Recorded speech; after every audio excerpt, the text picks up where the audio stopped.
In this next chapter, we're going to be taking a look at a variety of approaches to build a solid chord vocabulary. We're going to really focus on workhorse chords, meaning chords that are practical, chords that can be used in a variety of contexts, whether you're playing in a larger band with a lot of horns and maybe a pianist where there's a lot of harmonic activity, to whether you're playing in a situation where you're the only harmonic instrument. You might be the only chordal instrument, such as if you're playing in a duo with a bassist, a duo with a horn player, or a duo with a singer. All of those are situations that call on very practical chord voicings, and certainly solo guitar. So the first concept that we're going to be taking a look at is under building a chord vocabulary. And I think that exploring the neck in a lot of different ways, but focusing on a couple of key things is really important rather than trying to memorize a million different chord shapes. So this first concept utilizes this idea of guide tones. Guide tones are thirds and sevenths of a chord because they really define the sound of that chord. You know, if we were to look at our 5 big power chords that we looked at, major 7, minor 7, dominant 7, half diminished and fully diminished, the difference, the defining character difference among all those chords is usually determined by how the third and seventh interact with the root. So what we're going to do is focus on small 3-note voicings that just incorporate these 2 guide tones, third and seventh, or third and sixth if it happens to be a 6th chord, along with the root. And as a result, you get these nice these very streamlined, pared down voicings that work in a lot of different contexts, whether it's a small group context, duo context, or even a large context. So let's get started with organizing these. In example 1, we're going to focus on the root of the chord happening on the 5th string, or the A string. We'll call these root 5, but also for organizational purposes, just for now, let's just call them set 1. So all of the groups, all of the voicings in this group will happen on strings 5, 4, and 3. So the very first chord there in your notation is C major 7. And it's a beautiful sounding voicing. It's really nice. But what's also very important about this particular voicing and this concept is that it's easy to manage because there's only 3 notes. Obviously, there's the root, but there's the third, and there's the seventh. So if you want to think more like a piano player, for example, and explore a lot of different textures within one particular chord sound or chord symbol, then we can do that because it's easy to really see and hear the differences. For example, in the first measure there, we're moving from a C major 7 to a C6 chord. And it's easy to do that because we can see that the 7th is right here, and that will move down to the 6th. So instead of thinking, I mean, this is all in the spur of the moment, this is subconscious even. Instead of thinking of, what's the chord shape for that 6th chord, or what's the chord shape for the 7th chord, you're starting out with one or the other, and because you know the role of each note, the function of each note in the voicing, since there's only 3, including the root, you can modify that. So C major 7 easily transforms into C6. The next measure features C minor 7, moving to C minor 6. And it's the same idea. If you've memorized C major 7, which you can do really in one afternoon or even in a half an hour, there's root, third, seventh. Now, if you understand the theory of transitioning that to a minor 7th chord, you know that you need to lower the third and the 7th. So there it is, the third, drop that a half step or 1 fret, lower the 7th, and there you go. And then you can also see that the 6th within a C minor 6 voicing is the same as a C major 6 voicing. So very simple but very profound concept. And you're thinking now like an arranger playing guitar rather than just playing a bunch of random chord shapes. The third bar continues with C7, moving to C7 sus, where the third is replaced with a 4th.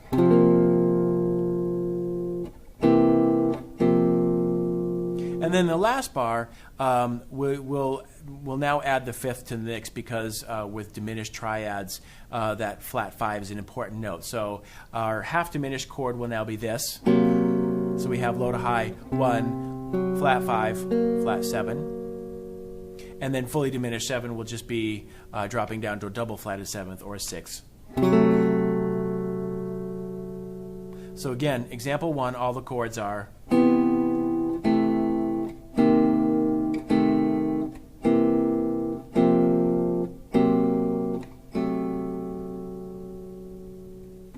Example 2 takes the exact same chords, but now applies them to a new string set. And let's call this new string set set 2.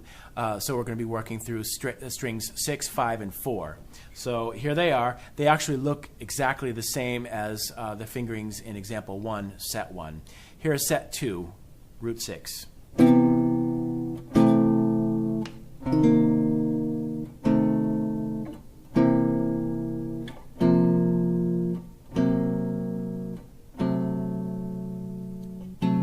This is a great area of the guitar to play chords. It's often neglected, and because a lot of times people think that they sound too muddy, but if you have kind of a brighter guitar sound, and certainly if you're playing an acoustic guitar, this is a great range. This is a great area of the guitar to really explore.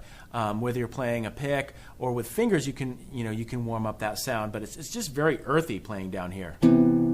So even the difference in sound between that one and this one is quite stunning. This is much brighter. Down on the low 3 strings, set 2, you get this nice kind of chunky, like fat, rich, earthy sound.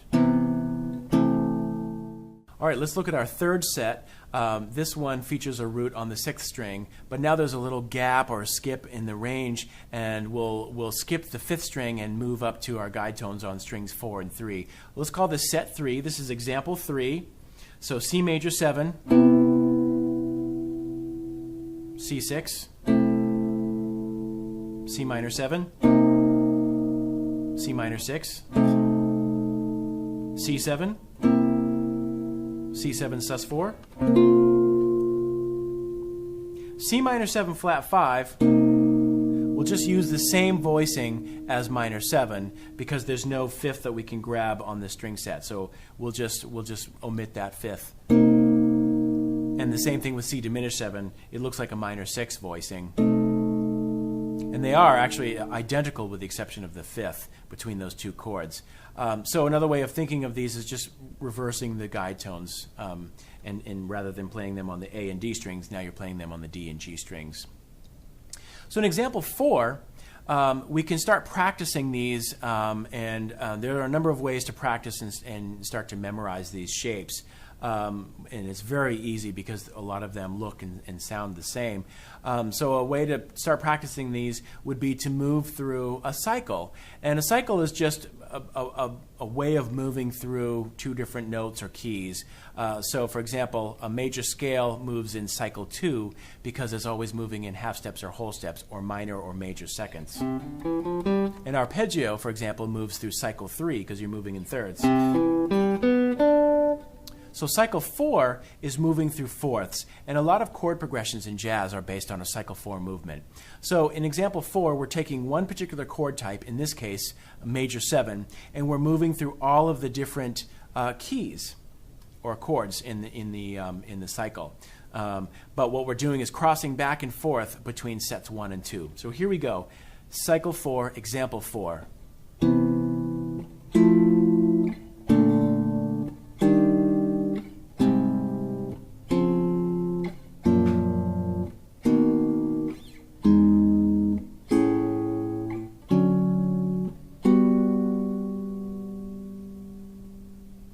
And what we're doing in this exercise is really reinforcing the sound with this shape, but we're orienting ourselves around the different roots in a cycle 4 movement across the neck.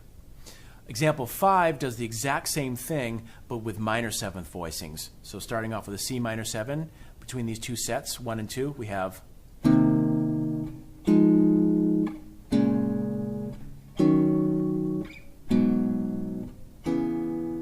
Can continue through the cycle.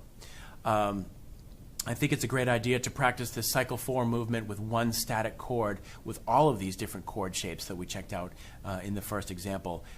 Move through all of these different chord types, and again, you can do this in the span of one afternoon or maybe even a week, and you'll be set for life, literally, in terms of comping. In example 6, we can add another layer of interest by creating some inner movement, and that's created just by moving even one voice to sound more like a piano player. So we saw this in a previous example, in example 3, but we can swap back and forth between a major 7 and a 6 to create kind of an interesting sound and move through the cycle in that way. So example 6 takes each chord and moves from the major 7th to the 6th. So here we go. C major 7, C6, F major 7, F6, B flat, E flat.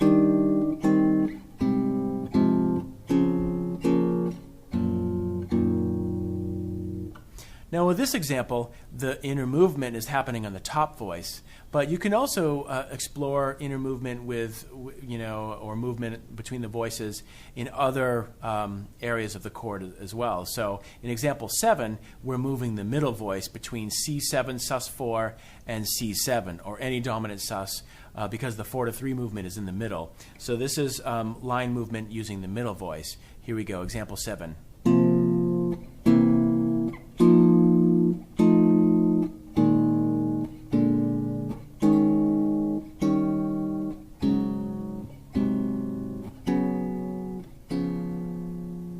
And that's a real subtle but effective technique, and you're creating this idea of movement.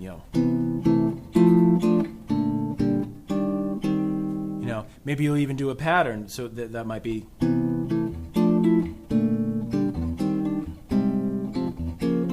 Now we're just basically alternating back and forth between major 7 and 6, but it sounds like there's a melody happening in there. So inner movement can be a wonderful technique that you can incorporate into your comping. Now we can add a fourth note to these voicings, and that's what's happening in example 8. We're going to start off with set 1 featuring 4 notes across strings 5 through 2. So we'll have a root 5 all the way up to the B string. And by adding a fourth note, now we can either get a fully diminished chord or a fully voiced half diminished chord, meaning 1, 3, 5, and 7. We don't have to omit any voices. Or we can focus on adding a couple of extensions in there, such as a ninth. And that's what's happening with the first chord in example 8. We have a C major 9. So if we take a look at this, the bottom 3 notes are the same as we explored earlier in the other sets. We have 1, 3, 7. And then we can just add a fourth note of the B string, and the 9 is right there. So we have C major 9 and C6 9. And when you're looking at these shapes and memorizing these shapes, I think it's important to see the underlying guide tone shape within that 4-note voicing. The bottom of that, we have this. So ultimately, C major 9 can be reduced to C major 7, and C6 9 can be reduced to C6. It's just kind of like the ninth is acting as some icing on the cake, And then, again, this is a profound concept. When you move to a minor 9 chord, you can see that the ninth is in the same place. The only thing that's changed is the underlying guide tone shape. So again, you have much more control. This isn't a random muscle memory chord pattern, but rather you can see where each note is, 3, 7, 9, within the voicing, and adjust accordingly. So let's go through these chords in example 8. We have C major 9, C6 9, C minor 9, C minor 6 9, C dominant 9, C9 sus, C minor 7 flat 5, C diminished 7. Example 9 takes the exact same voicings but moves them down a string set. Now we have root 6 chords, and we move across the strings 6, 5, 4, 3. And again, this is a great register to explore. It's very chunky, it's nice and earthy. So here are the same chords with set 2, example 9. C minor 9, C minor 6 9, half diminished, fully diminished. And then we can also alter the 9 within a dominant chord. We have our fundamental dominant shape here. And the ninth would be right here. But we can raise or lower that ninth. So C7 sharp 9 would just be this. Of course, many of us are accustomed to playing it here, root 5. There's your Jimi Hendrix voicing. But it sounds really great down here. Kenny Burrell loved to play that exact voicing, but with root 6. It's a little fatter, a little darker. And then we can also play a C7 flat 9.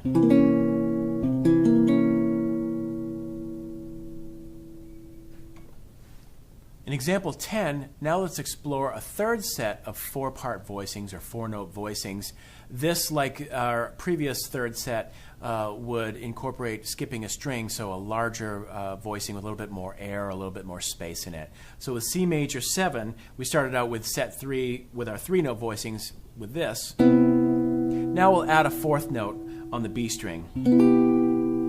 And one thing that you can do is just kind of explore what notes you have available on the B string within the context of a major 7 chord. So this is fundamentally a C major 7. So what notes do we have that would complement that? Well, on the B string, of course, we have a 5, which would be the G, the 5th. So that would just be a very, basic C major 7 voicing that I'm sure you probably already know. But we can also manipulate that note on the B string. We can drop it a half step to create a sharp 11 sound. Or we can move it up a whole step to the A to create a major 13 sound.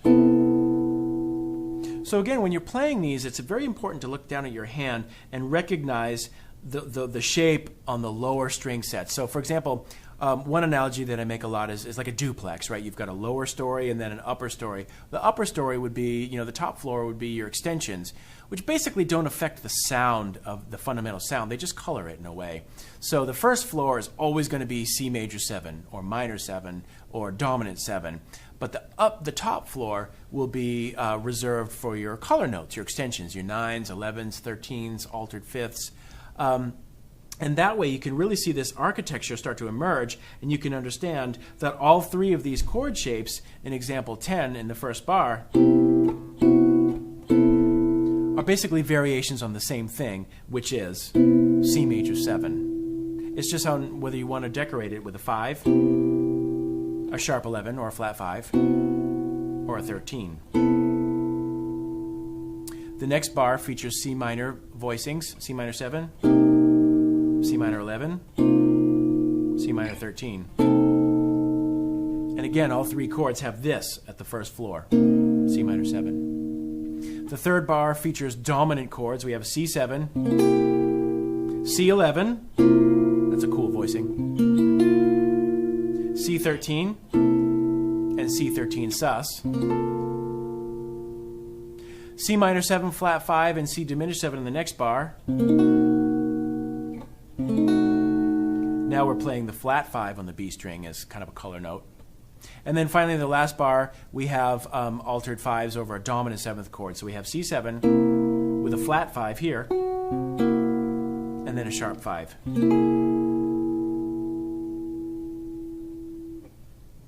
And as we did before, we can practice learning these voicings by applying them to different cycles. So example 11 features a cycle 4 progression using major 9th chords. So we're taking the same concept, the same exercise as we did before, but we're adding a 4th note on top. So here's example 11, cycle 4 major 9th chords.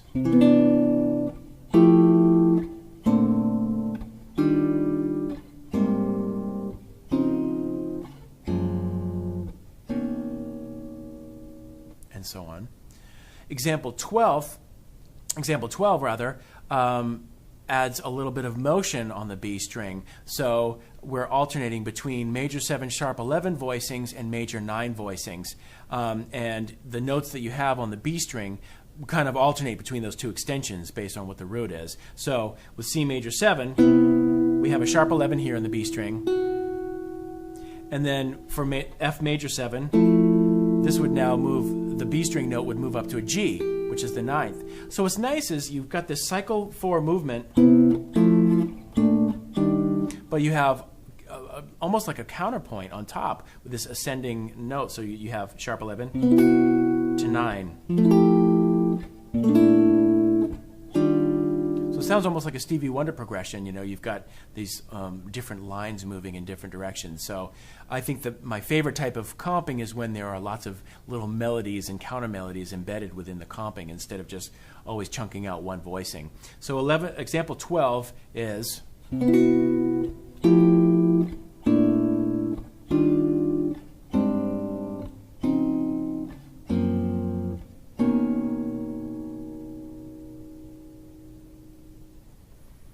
Now in example 13, we're adding a fifth note on top, so including the root. And so now, again, we still have this concept of a duplex. You still have your first floor of your duplex that has the fundamental guide tone shape or fundamental sound. And now on the second floor, you have two color notes or two extensions.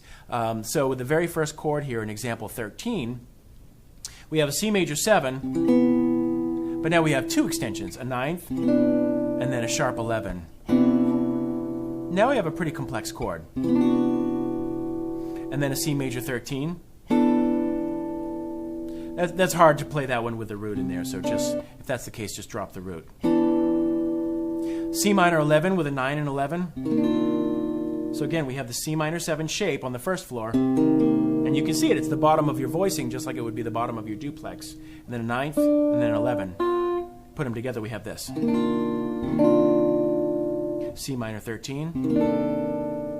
It's a great chord. It's like you see that chord in a song like Blue and Green. Modal song's beautiful. C9 sharp 11. C9 13.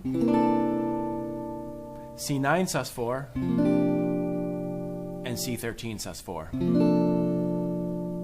Then we have C13 flat 9. C13 sharp 9. And then our different altered chords. There's 4 that could be under the umbrella of altered. Flat 9, flat 5. Flat 9, sharp 5. Sharp 9, flat 5. And sharp 9, sharp 5. Those would all be considered C7 altered chords. But again, the most important thing to recognize with your ears and with your eyes and fingers is that the bottom of each of those voicings is just this. It's just a real simple C7 chord. It's all in how you're decorating it with the variations of altered fifths and altered ninths. And then finally, the last two chords in example 13 involve C minor 7 flat 5 and then C diminished 7. And in most cases, when there's a bass player involved in the ensemble, you don't have to worry about playing the root. So to that end, I would practice playing all of these 5-note voicings as 4-note upper structures.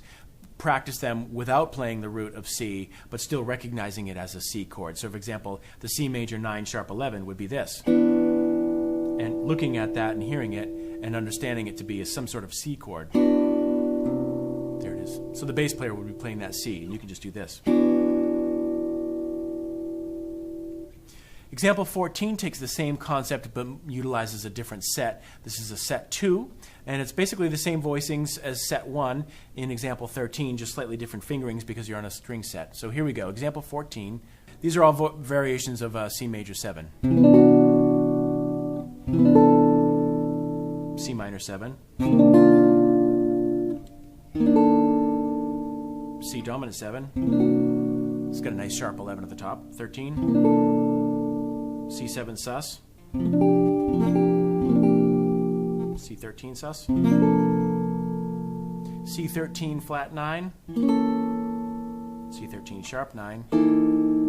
This is a great area of the neck to explore. I mean, we don't have the C here, but again, you don't have to worry about it because the bass player is covering it. So we can just focus on these nice color tones on the middle strings.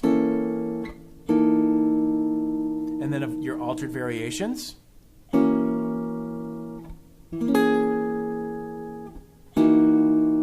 then sharp 9, sharp 5. And then finally minor 7 flat 5. And then fully diminished 7.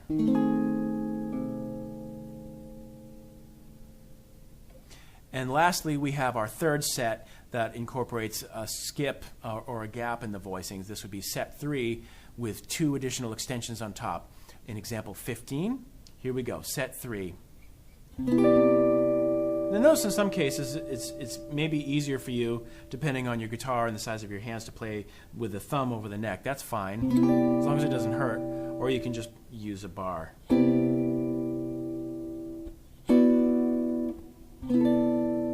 C minor 7 voicings. C7 voicings. 7 sus. And And then dominant voicings that have one or more altered notes, so C13 flat 9, C13 sharp 9, C9 sharp 11. And then of course all your altered voicings.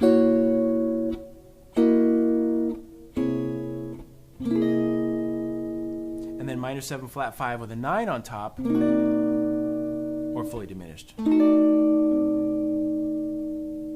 Now, some of these voicings may seem a little random, but they're not at all. There are two concepts to take home here. There's two takeaways. Number one is that a sound is a sound. So, for example, when somebody like Joe Pass was thinking about chords, major 7 meant a lot of things. That could mean just a major 7th chord, but it could also mean a major 9th chord, a major 9 sharp 11, a major 9 with a 13. All of those chord voicings could be folded in under this umbrella of C major 7. They were just different chord sounds. And that's what's happening in all of these examples. If you saw the chord symbol C major 7 or C minor 7, you could utilize all of these different sounds depending on the context and what your ear wanted to hear. So that's important. Concept number one. If you see a C7, you could very well play a C13 flat 9 if it was a 5 chord resolving to a F or something like that. It all depends on the context of the song. And this is exactly how piano players think. You know, if they see C minor 7, that could mean a lot of things. C minor 9, C minor 9 11, C minor 13, C minor 7 flat 13. How do you know which one to choose? Well, that comes with experience and understanding the function of the chord progression with each individual song. But that's an important concept. They're not random at all. These are just more possibilities to explore with each of these foundations. But the other takeaway from this that's also very important is that no matter how far away we stray from common voicings, as we did in these last few pages, the glue that holds them all together is this foundation shape, the first floor in your duplex that holds these together. So all of these dominant chord shapes will have this or this at the bottom. And that's how you can keep all of these seemingly random chord shapes together. You can sit there and say, well, it's just a C7, but now we have a flat 13 flat 9 or a natural 13 flat 9. Or 13 sharp 9. And in every single example, we have a C7 holding it all together for context. Earlier we talked about a variety of ways to practice effectively that would incorporate a number of different ideas or concepts so you get the best bang for your buck or the best utilization of time. So we can explore this concept in example 16 when we're learning all of these chord shapes. We can, once you get the fundamental shape happening, let's exercise those and integrate other things. So example 16 moves through a cycle 4 progression using major 7 sharp 11 chords, but adding a little picking exercise to it. So let's just check that out. With each voicing, we can arpeggiate that for a nice picking exercise.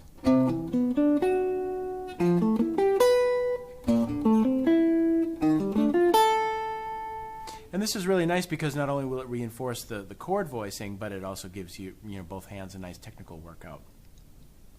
In example 17, we'll now take a look at root 4 voicings. And root 4 voicings are really nice because with 4 adjacent voicings in the middle to high register of the guitar, these are often used as voicings for block chord soloing. So block chord is a term that people use to describe 4 or more notes played in succession. So in jazz, it would be the sound of maybe 4 horns playing a harmonized melody. And then piano players in jazz, piano players such as Red Garland, George Shearing, Oscar Peterson, they would play, certainly Nat King Cole, all the classic players would also harmonize a melody using 3 or more notes underneath that, and those played all together would be block chords. Guitarists such as Wes Montgomery and Billy Bauer were very adept at soloing with block chord shapes. So we can just take a look in example 17, some of these sounds that would outline a particular color, such as major or minor. So the first bar we have A major 9, 13, A13 sus, 13 flat 9, minor 11, major 9 sharp 11. And again, like with the other previous examples, you can just explore sounds. Think about how each voicing reacts to a major sound or a minor sound or a dominant sound. We can use these together to outline a 2-5-1 in a solo context, and that's what example 18 does. So we're going to start out with some of these minor sounds for D, G, 7, flat 9, and then work that into a C major 7. So here's example 18.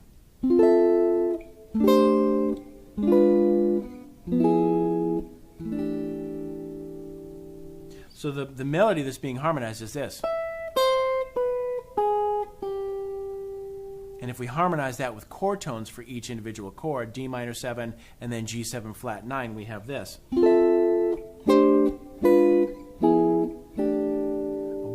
2, 3, and.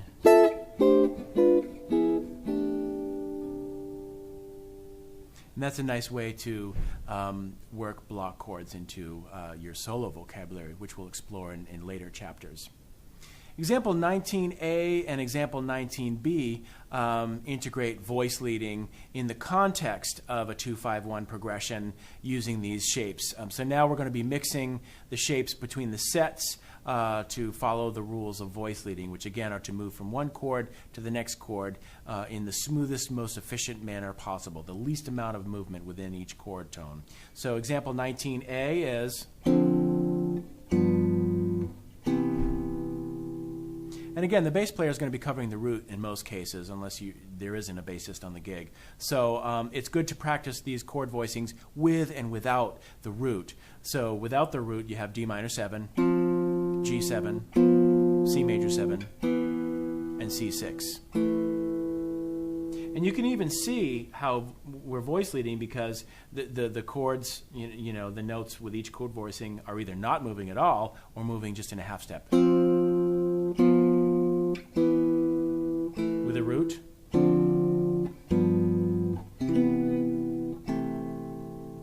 Example 19B does the exact same thing, but now starting with a different string set. Now the D minor 7 is up here on root 5, so the 2-5-1 with roots are, and without roots are,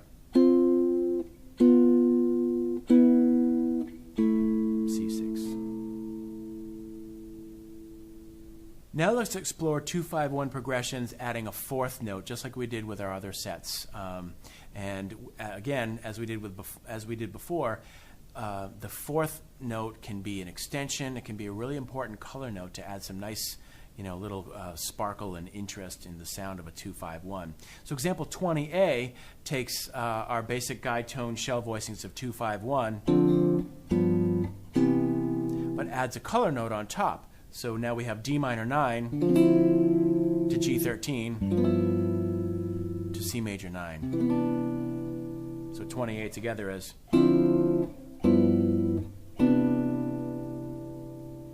Example 20B starts out with a root 6 D minor 7, G9 sus to a G9, C major 7, C6.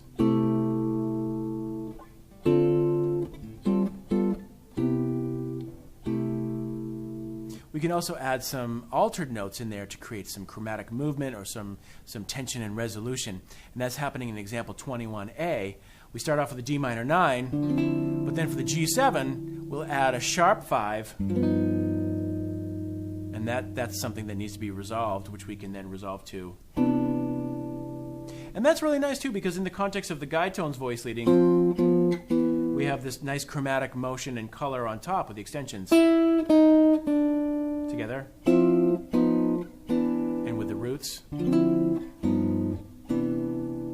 Same thing is happening in example 21B, starting with a root 6, we have a D minor 7, and then now moving to G7 flat 9, and that upper extension, the flat 9, is resolving to the 5 of C major 7. So we have that same type of top voice movement.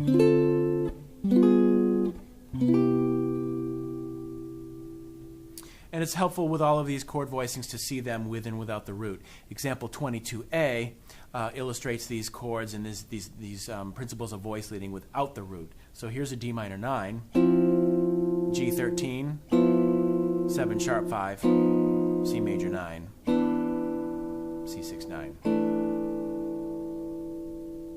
Same thing with example 22B, now using our root 6 voicings but without the root. D minor, G9 sus to G7 flat 9, C major 7, major 7 sharp 5,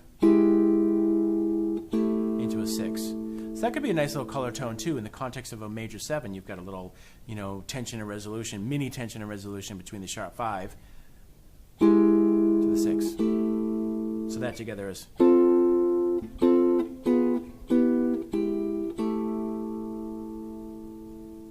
Example 25 adds a 3 and a 6 chord in front of the 2, 5, 1, and that's a very common chord progression. So here's example 23, 3, 6, 2, 5, 1 in the key of C, using just the guide tone shell voicings. Here we go. 1, 2, 3, and. And those are using diatonic chords of C major, so E is minor, and A is also minor. But we can change the quality of those 3 and 6 chords to dominant. In fact, we can change all of the chords in that progression to dominant, with the exception of the 1 chord. And this is sometimes known as backcycling, moving backwards through the cycle using one static chord. So example 24 incorporates dominant 7th backcycling, starting with E7.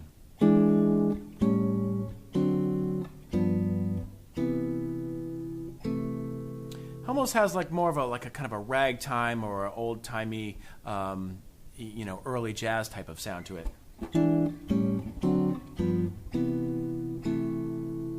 then we can take that same progression and take it a step further by adding a 4th color note on top. Example 25A, we're using a color note on the B string. So this E7 becomes E7 sharp 9, which then resolves to a 13 on top of A.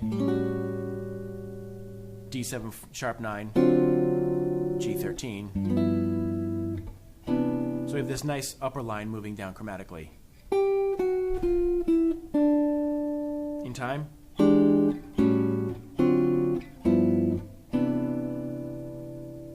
And you'll notice what we're doing is we're kind of starting with an altered kind of a tense chord, moving to a less tense chord, pretty inside sounding, a little more outside sounding, inside, and then resolve. Example 25B does the opposite. We start with a relatively inside sound, so with an E9, moving to a relatively outside sound, A7 flat 5, which then resolves up a half step to a 9th over D. So that in context is 2, 3, and.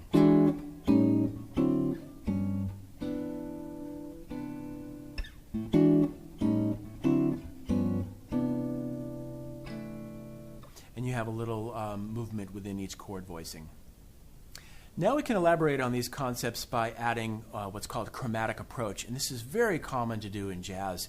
In example 26, we're basically connecting each of these dominant 7th chords with another dominant 7th chord a half step above. So we're chromatically approaching each of these chords. So instead of just moving from E7 to A7 to D7, we can approach each one by a half step. And that's what's happening in example 26. So here we go.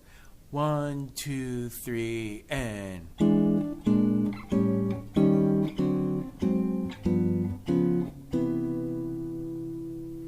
And we can get away with this because if you notice, for example, between the first 2 chords, E7 and B flat 7, they both share the exact same guide tones, whether the E is in the bass or B flat.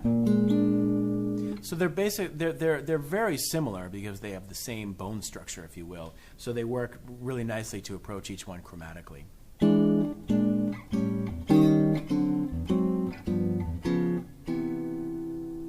This was a favorite technique of Joe Pass's. It's a great way to fill in a lot of space if you have a full bar to work with for one chord. You can use chromatic approach to break it up a little bit. In example 27A, we can use these chord fragments for different cliches. So for example, this one is in the key of G. We can move from a G major 7 to a G over B and fill it up with some chromatic movement.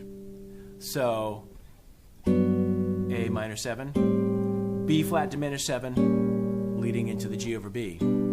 So in time it's 1, 2, 3, and. We can do the same thing with dominant tonalities, and that's illustrated in example 27b. Now our first voicing is G7, but our passing notes, or passing chords rather, will be the same. That'll move up to an A minor 7, B flat diminished, to a G over B. So now we have... You might even recognize that in songs. It's the opening statement and the main melody to Blue Monk by Thelonious Monk. It's also used in Duke Ellington's Don't Get Around Much Anymore, so they're used quite frequently. So these are little vocabulary, little licks that you can use in your comping. Example 27c illustrates some possibilities for minor in a minor context. So we might start off with a G minor 6, and then use A diminished as a passing note up into the first inversion G minor of a B flat. So we've got... So for example, if we have a bar, one full measure of G minor, instead of just strumming on a big G minor chord for 4 beats, that's not very interesting or part of the style. We can create some movement by just transitioning from a G minor 6 to a first inversion triad via a connecting chord of A diminished 7. So we've got... Or we can add a minor 7th in there too, as in the second bar. So we've got...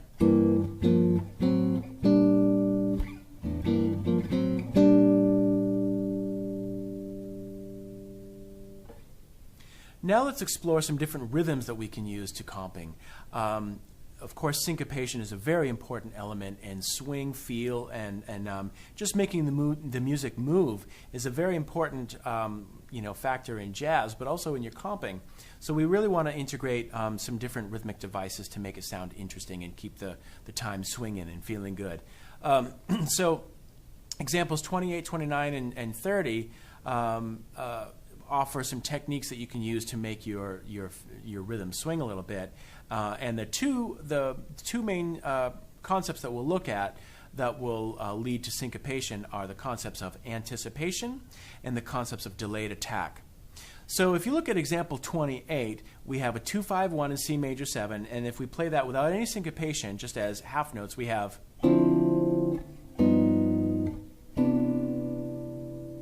Sounds nice, but even in time, it's pretty boring. So 3, 4, 2, 3, 4. And we wouldn't want to comp like that always. It would be pretty boring. So we can use the effect of anticipation. And anticipation means starting just before the next beat or the next chord. So if you look at example 29, what we're doing is we're starting off with a D minor 7 chord, but we're anticipating the G7 that happens on beat 3 by playing it on the and of beat 2. So it's a little early. It's coming before. And then we're also anticipating the C major 7 on the and of beat 4 into the next measure. So now it sounds like this. A 1, 2, 3, 4.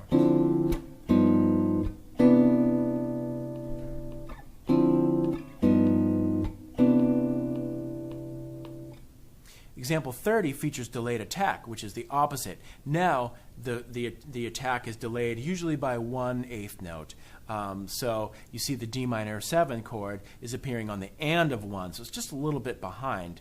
The G7 is right on the beat, but then we're anticipating C major 7 on the and of beat 4, and then we're using a delayed attack on the and of beat 1 in the next bar. Now we have syncopation. So example 30 sounds like this. 1, 2, 3, and 3, 4, 1.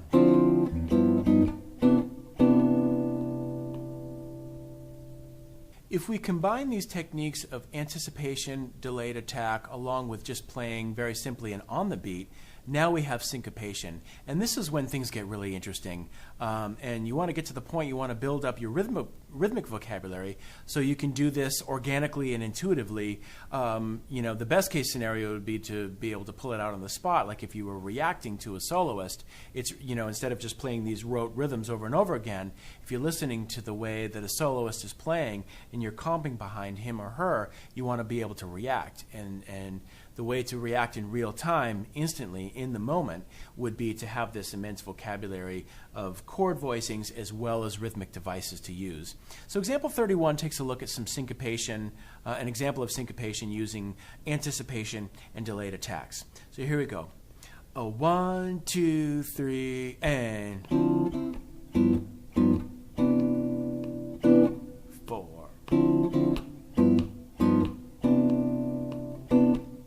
A very common rhythm used in jazz is the Charleston rhythm, and this is based on a song composed by James P. Johnson, and it's a ubiquitous rhythm. It's heard everywhere. But what's really cool about this rhythm is it starts on the beat, and then it finishes with an offbeat. So it's almost kind of like inherently syncopated. Example 32A shows two measures of the Charleston rhythm. The first measure shows the first chord held, and then the second bar, each chord is short and staccato. So here's what it sounds like using a D minor 9 upper structure. Here it is held. 1, 2, 3, 4. And then short. So they're happening on the beat. 1, 2, and 3, 4, on, off. And that gives it this real nice rhythmic drive. That's a great workhorse rhythm to use if you just want to comp, whether it's a blues, you do a shout. It's just a great thing to just kind of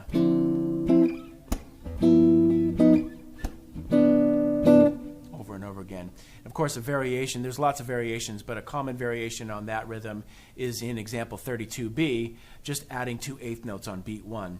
So D minor 9 in example 32B is a 1, 2, 3, and so forth. Example 33 shows a 2-5-1 with these variations and different staccato and legato durations. So here's example 33. A 1, 2, 3, and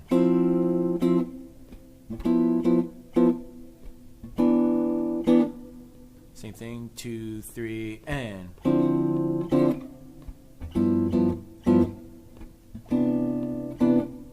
in addition to playing syncopated rhythms, there's a style of jazz comping known sometimes, quite often, as just a Freddie Green style. And what this does is just play constant quarter notes throughout a chord progression. And this is, of course, an homage to the great rhythm guitar player for Count Basie's orchestra for many, many years, decades actually, the great guitarist Freddie Green. And he was known for using an acoustic archtop guitar with high action, large-bodied guitars, 18-inch, 19-inch lower bout.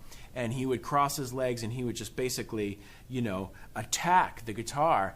And they would say that you could feel Freddie as much or even more than you could hear him because, of course, he was playing acoustically in the context of a loud ensemble that featured lots of horns and, very powerful band. But he was definitely part of the mix and the swing feel. So nowadays, if you're playing in a traditional context, whether it's classic jazz or big band, people will ask you to, or you may just decide to use a Freddie Green style. So let's grab our picks, and what we're going to do is play on all 4 quarter notes of the measure.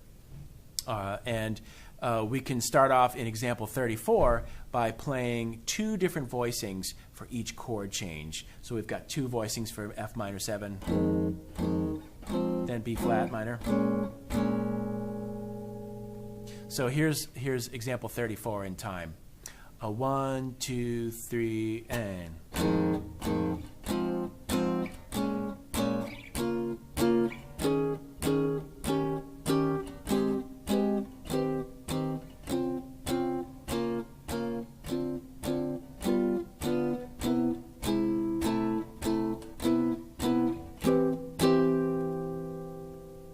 Now, a quick word about using pick or fingers. It depends on the style of the song.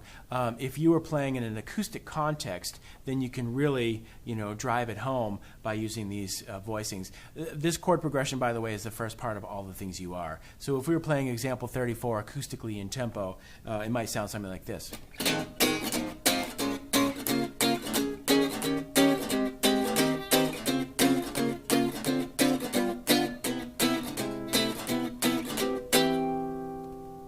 And we're playing these very compact three-note voicings. And Freddie Green quite often would leave out the roots, so you just play the same thing, but using only the two middle notes. Now I happen to think that this is a really nice approach, even using fingers. It's a little softer sound, but even if you had kind of a slow swinging, if you were playing all the things you are at a slower, a medium slow, or even a ballad tempo, they sound really nice, and they hook up with the snare. The drummer might be using brushes on a ballad, but here's example 34 using the fingers. 3, 4.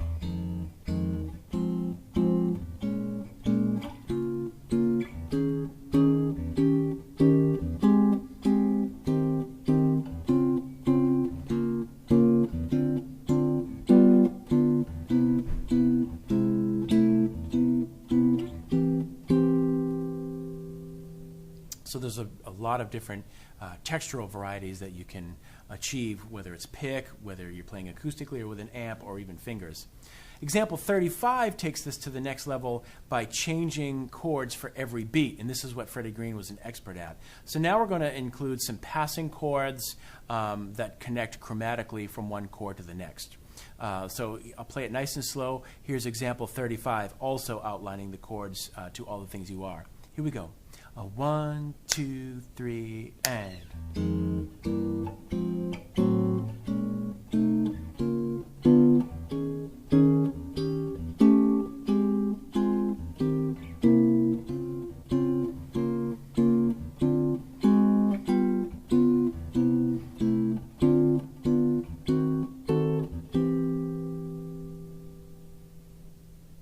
Another very common way of comping in the jazz style is to actually play bossa novas or samba pieces.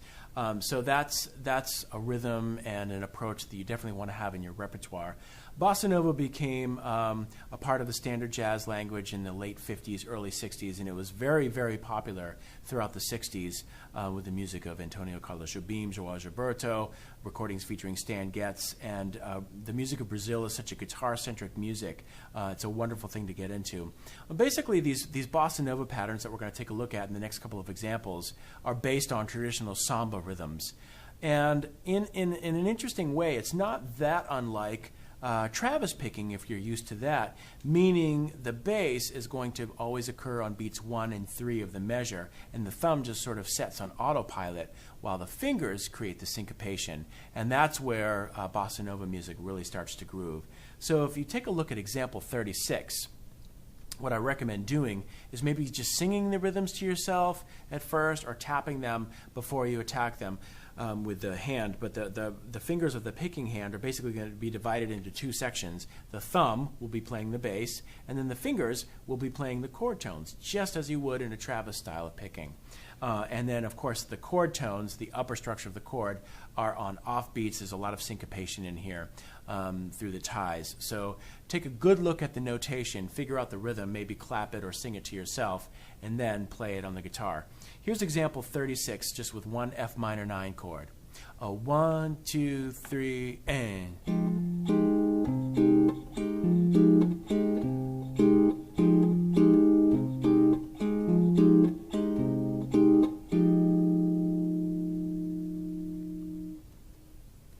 Example 37 features a variation on that, just a slightly different rhythm, but still a lot of nice syncopation. Now let's use an F major 9 for some contrast. Here we go, example 37. 1, 2, 3, and.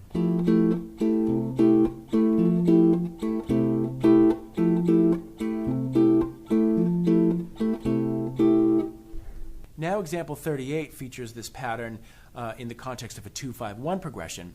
And a lot of Brazilian songs, a lot of songs that you would see in the real book or play on a gig, do feature the same, generally speaking, the same kind of harmonic direction as standards. So that'll be familiar.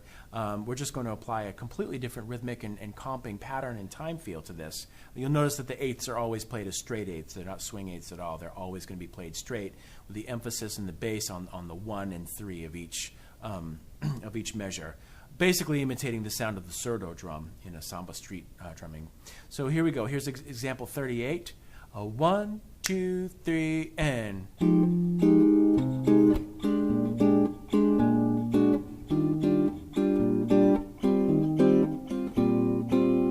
A little faster, you might have more of like a samba type of feel.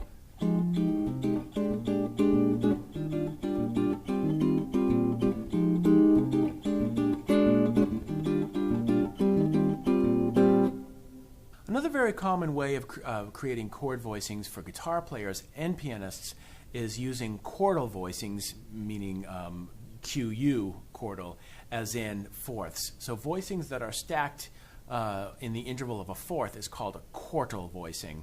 And example 39 illustrates this in C major. And basically what the concept is taking a C major scale and each one of those notes, stacking notes in fourths on top of each root, using only notes from C major. So, for example, the first chord in example 39 is this. We have a C, F, another fourth. It's a raised fourth, but it's still a fourth. B, and then E on top of that. And that, if you just played that, it sounds a little dissonant. But in the context of movement, this was a sound that was very popular in the 60s and 70s and to this day. It was really brought to the forefront by McCoy Tyner in his solo recordings and also his recording in his recordings and performances with the John Coltrane Quartet. And he really, played these brilliantly. So in the context of a C major seventh chord, he might play a bunch of different chordal voicings built upon each scale degree of C major. So I would, offer that to you to think about. So here are the chordal voicings for C major in example 39. We're just moving through the notes of C major and stacking each note with fourths. So here we go.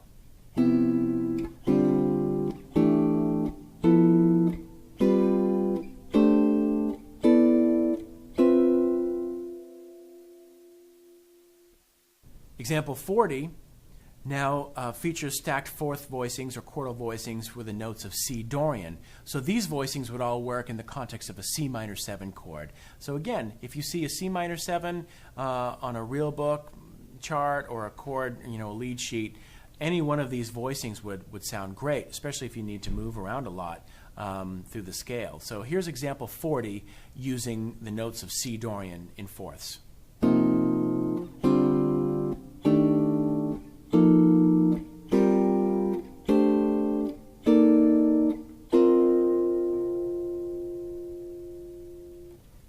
Finally, example 41 outlines voicings using the mode of C mixolydian, which would work over C dominant 7, an unaltered dominant 7, but this would give you some choices to play over C7. So instead of just thinking of a C7 chord in root position or even any of the inversions of C7, you can actually think of this entire chord scale of mixolydian and play chordal voicings based on each scale degree of mixolydian. So here's example 41.